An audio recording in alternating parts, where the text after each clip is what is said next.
It's National Manufacturing Day, and local students from across the area got up close and personal today here in the Valley to learn more about manufacturing and possible careers. KNEB.TV News starts right now. From your trusted source for news in western Nebraska and eastern Wyoming, this is KNEB.TV News. Presented by Platte Valley Companies, premier provider of financial services. Hello, I'm Ryan Murphy. This is KNEB.TV News powered by Platte Valley Companies. Thanks for joining me. In our top story, in conjunction with National Manufacturing Day, WNCC Workforce Development and the City of Scottsbluff hosted a full slate of opportunities for Panhandle students to learn more about our local manufacturing industry and careers associated with it. Our goal is to introduce students, high school students in the region, to manufacturing careers. So today what we're going to have is students from Layton, Scottsbluff, Gearing, Baird, Minutair, kind of all over our little region here that will be coming in. Students were welcomed at the Harms Center at WNCC by Interim College President Dr. John Harms and Nebraska Lieutenant Governor Mike Foley. Foley then joined students in attending a tour of CS Precision Manufacturing in Gearing. He tells KNEB News when people think of Nebraska, they tend to think of agriculture, but he says the conversation needs to shift beyond ag. That's because Nebraska is so much more than that. 100,000 Nebraskans went to work today in high-tech manufacturing. 1 out of every 10 working Nebraskans is working in manufacturing. So it's a critically important sector of our economy. We want to expose our young people to all the different career paths that are available to them in agriculture and manufacturing. We're building everything in the state, from lawnmowers to jet skis to subway cars to every kind of a piece of agricultural equipment. And we're shipping it not only across Nebraska, but we're shipping it around the world. Stamped, made in America, made in Nebraska. We're very proud of the work that these companies are doing. So it's very important that young people become aware of all the different career paths with good paychecks that are available to them in high-tech manufacturing. So that's what this day is all about, is to highlight manufacturing, talk about the workforce shortage that our state is facing and the whole country is really going to be facing very soon, and to tell kids, you don't need to leave Nebraska. There's some great jobs right here in Nebraska in high-tech manufacturing with good paychecks. Students had the opportunity to tour local businesses including Aulick Industries, Murphy Tractor and Equipment, and B&C Steel. The tours were followed by lunch and a job fair back at the Harms Center. Well, the 18-member panel conducting the search for the next president of Western Nebraska Community College is making progress in narrowing down the field of candidates. Following a day-long meeting on the Scottsbluff campus Tuesday, Search Committee Chair Lynn Klemke said she could not divulge the size of the original pool or the number of semifinalists due to confidentiality. However, she did say that the search consultant, ACCT, indicated that there was plenty of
At Platte Valley Bank, we understand that you have a busy life, and that means you don't always have time to come to the bank.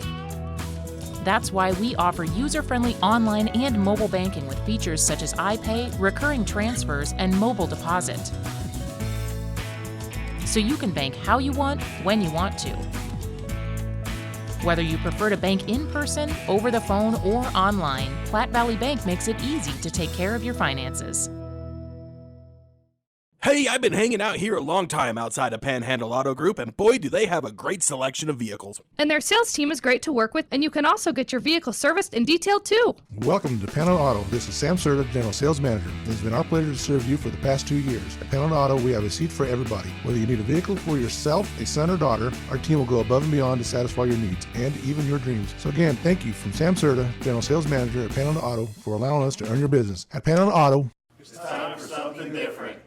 Meet Toberfest, the famous once-a-year sandwich celebration of all things beer, cheese, mustard, and pretzel roll, now happening all over the world, in America, in Arby's.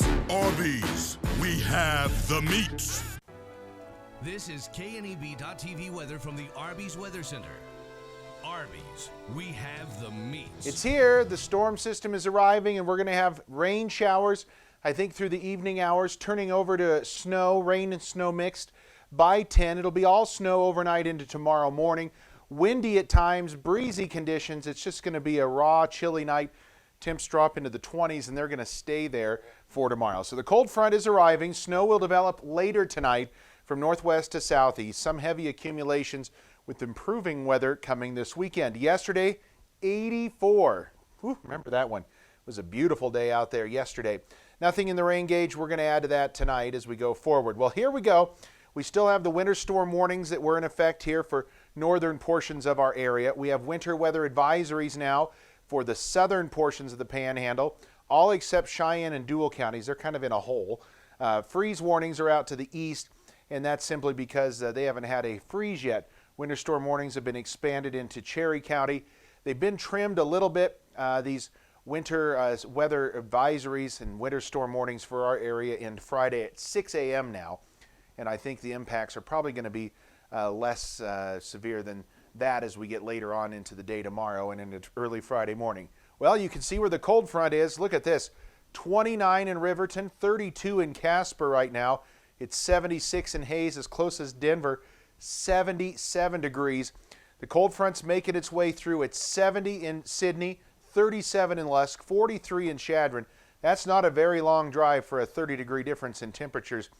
47 over in Cheyenne, still 55 in Scottsbluff. Winds are out of the northeast at about 10 to 20 miles an hour, and some locations even over 20 miles an hour. So it's been gusty, which is dropping our wind chills down.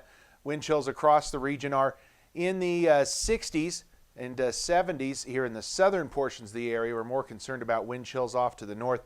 26 right now for a wind chill in Lusk. We're going to advance this into motion here and show you what we expect going forward through the night on our wind chill forecast now. As we go through the next several hours, see what happens. These temperatures start to dive down by midnight. Temperatures are going to feel like 6 in Lusk. By tomorrow morning when you're getting up and ready to go to school or work, we're going to be in the single digits and low teens for wind chills, as it's going to be very, very chilly. Look at Cheyenne at a 1 below wind chill tomorrow morning. So as you get on the bus tomorrow, it's going to be cloudy. There's going to be areas of snow in the morning. I think they'll be tapering off by afternoon. We'll just call it windy and cloudy. Temperatures maybe in the 30, 31 degree mark. If we get to freezing tomorrow, that's really going to be something. So here's the frontal system. We'll go stand over here on this side because all the action is going to happen off to our west as we go through the 9, 10 o'clock hour. Showers start to form. Rain, snow. We could see a brief period of some sleet, freezing rain, and ice. That will quickly switch over, though, to all snow as we go through the rest of the overnight hours. Through early tomorrow morning, snow breaks out, and there's going to be some embedded bands of heavier snow across the region. As that band works east, we do think it's going to decrease in intensity, which is going to drop our snowfall accumulations from west to east across the area. 30 in Ogallala tonight for a low. Contrast that with 16 in Lusk. Now tomorrow we start the day with the snow showers around. They'll be intense through the morning hours and then start to taper off as the whole system pulls away from us. We're still going to have some wraparound, isolated hit or miss snow showers. Just wanted to set up a little brief light band of snow throughout the day. Can't rule that out tomorrow, but I think snow is certainly going to decrease as we get late in the morning into the early afternoon hours tomorrow. Temperatures in the 20s tomorrow is all for highs. If we get to freezing anywhere, it's going to be lucky if that, maybe around Ogallala tomorrow at 35. So snowfall forecast, our official forecast, we're going to go with 2 to 4 inches around Wheatland, maybe 4 to 8 inches Lusk, 3 to 6 Chadron and Gordon, with some pockets of some heavier snow. Same situation there in Torrington. 1 to 2, maybe an inch or less in a few areas. I think 1 to 2, maybe 2 to 4 will cover all of us here across the region. But models continue to cut down snowfall totals to the south and east. But we're going to show you when we talk about models here, look at the wide variation still amongst the forecast models. These are 5 of the big models out here. A couple of them for Scottsbluff, you can see just under 2 inches of snow. But look at some of these bigger snowfall totals up here. Some of these picking up 6 to 7 inches of snow from some of the forecast model runs. So even though we're this close out, we still aren't 100% set in stone on total snowfall accumulations. A brief period of freezing rain, otherwise rain and snow will turn over to all snow. 23 tonight for a low. It's going to be breezy. Tomorrow, windy, snow showers, especially early. 2 to 4 inches are likely, probably more to the north and west of us. We'll go 2 to 4 for our totals. That might be a touch high, might be a touch low. It really depends on when we get that heavier band of snow, and if it weakens, 20 to 30 mile an hour winds will gust 45, maybe even 50 at times. Still going to be breezy and chilly Friday, but we should be able to warm above freezing. For the weekend, it looks nice, highs in the 50s, maybe near 60 for Monday, back into the 50s Tuesday, and upper 60s for Wednesday, with not much in the way of snowfall or precip or wind after we get through tomorrow and Friday, as conditions really look to improve. Meet Toberfest, the famous once-a-year sandwich celebration of all things beer, cheese, mustard, and pretzel roll, now happening all over the world, in America, in Arby's. Arby's, we have the meats. Fly United Airlines, operated by SkyWest with Western Nebraska Regional Airport. United is dedicated to going the extra mile for you with daily flights to and from Denver and a commitment to excellent service. Reserve your flight today. Plus, all United miles can be earned and redeemed with your flight. Finally, while visiting Western Nebraska Regional Airport, Hertz Thrifty Car Rental is there for your car rental needs. Make life easier, relax, and get on board with Western Nebraska Regional Airport. On average, a resident of Scottsbluff uses up to 100 gallons of water a day to live, and in July, that number triples, greatly due to landscape watering. To help conserve water, use sustainable landscaping, native plants and grasses that are already adapted to the region's ecosystem and climate. They use less water, fewer chemicals, and less maintenance, which means more time to enjoy a beautiful landscape. So do your part by using sustainable landscaping in your yard, because it's our water, our responsibility. Welcome back. With the winter weather approaching, officials with Scottsbluff, Gering, and other communities are issuing reminders and recommendations. The Scottsbluff Police Department today said they want to keep property owners aware that there are requirements for timely snow removal from sidewalks and proper storage of that snow. Officers say that the department received several complaints last year regarding snow and ice being pushed from private businesses onto the public roadway, which is a violation that could result in a citation. With low temperatures predicted to be in the teens, the city of Gering is reminding customers to remove garden hoses from outside faucets and drain or protect exposed lawn sprinkler pipes and backflow preventers. Motorists are also being reminded not to forget about the snow routes that could be impacted if officials announce a snow emergency. Well, police have released the name of a man who was fatally shot by a uniformed railroad officer after the man rammed his truck into a Lincoln Chick-fil-A restaurant. The man has been identified as Joseph Cimino. Police say Cimino got into his pickup on Tuesday and backed it into the restaurant after complaining about his sandwich and causing a scene. The BNSF officer told police he fired after being threatened with a weapon. Police say that Cimino wielded a stun gun as he approached the railroad officer. And the Nebraska Farm Bureau Foundation says a Minutair teacher is one of 10 in Nebraska to be awarded funds in support of agricultural education and FFA programs in the state. Minutair High School's Nicole Sorensen was the lone Panhandle recipient, but is being recognized for the impact that she's making in the classroom, FFA chapter, and in the community. Megan Schaefer, who is the executive director of the Nebraska Farm Bureau Foundation, says Sorensen is committed to making a difference in rural Nebraska.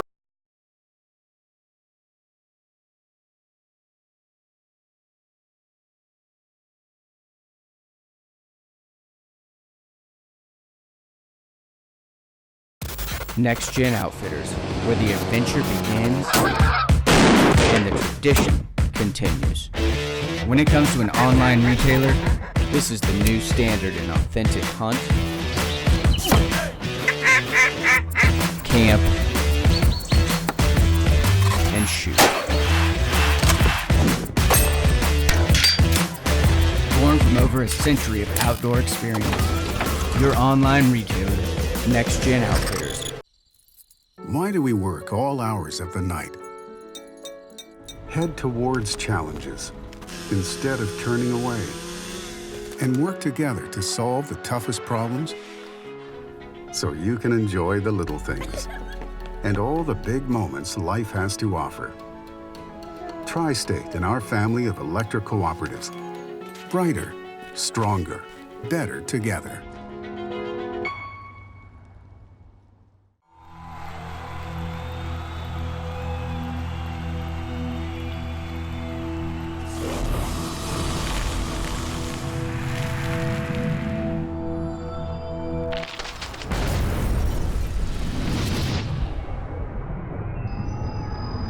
For the card-carrying fan, get your Husker Visa debit card so you can take the game with you. Free with First Free Checking. Welcome back. For this week's featured Pet of the Week, we meet Bridget, a warm, cuddly cat that has been at the Panhandle Humane Society for far too long.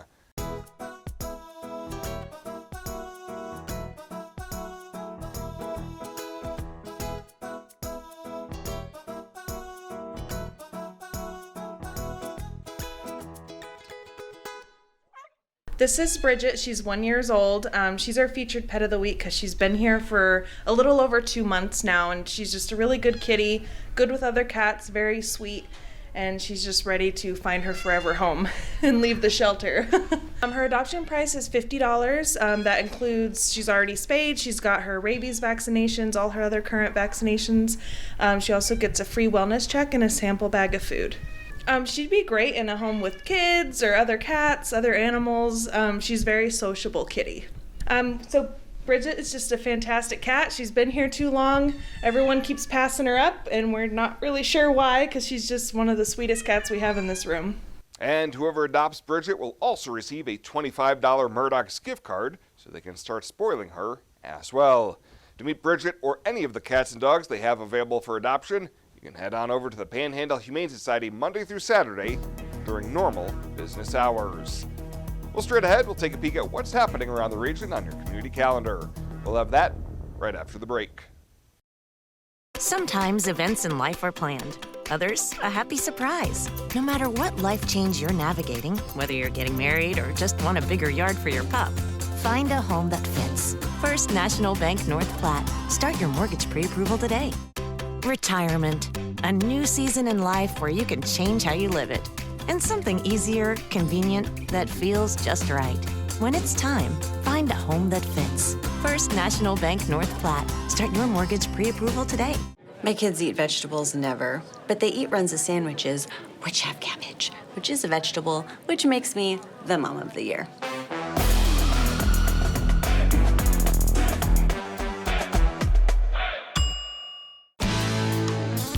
When it comes to helping local folks with the loans and financial advice they need, we don't horse around. Our only goal is to help you and your family achieve your financial goals with the right loans and savings products. So if you want to bank with people that care about you and your financial needs, stop by or give us a call. First State Bank. We're big on you. Member FDIC. Online at fsbcentral.com. Well, let's take a peek at what's happening on your midweek community calendar.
That's a look at today's community calendar, brought to you by First State Bank, honoring those who give back.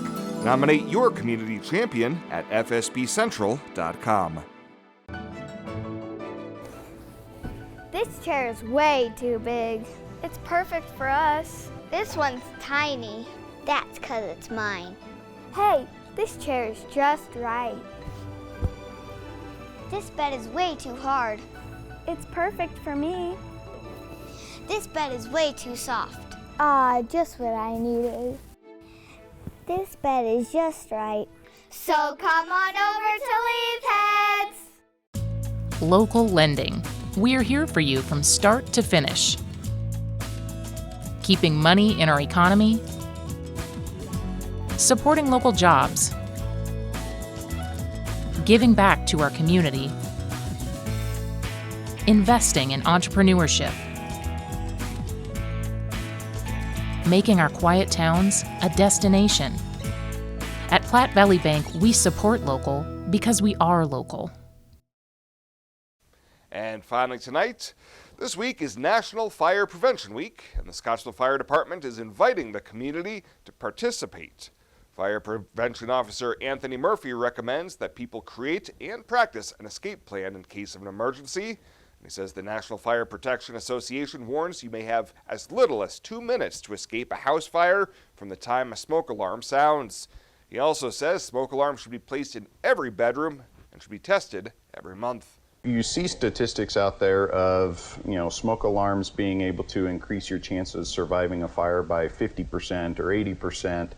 I wanted to see what that meant for us locally, so I started doing some research, and it's not complete yet. I've gone as far back as 2002 for the city of Scottsbluff, and we have never had a fire fatality in a home that had working smoke alarms. A few other fire prevention reminders include using caution when cooking, heating your home safely, checking electrical cords, and replacing open flame candles with flameless candles. Well, that does it for us this time. Thank you so much for tuning in, and we'll see you here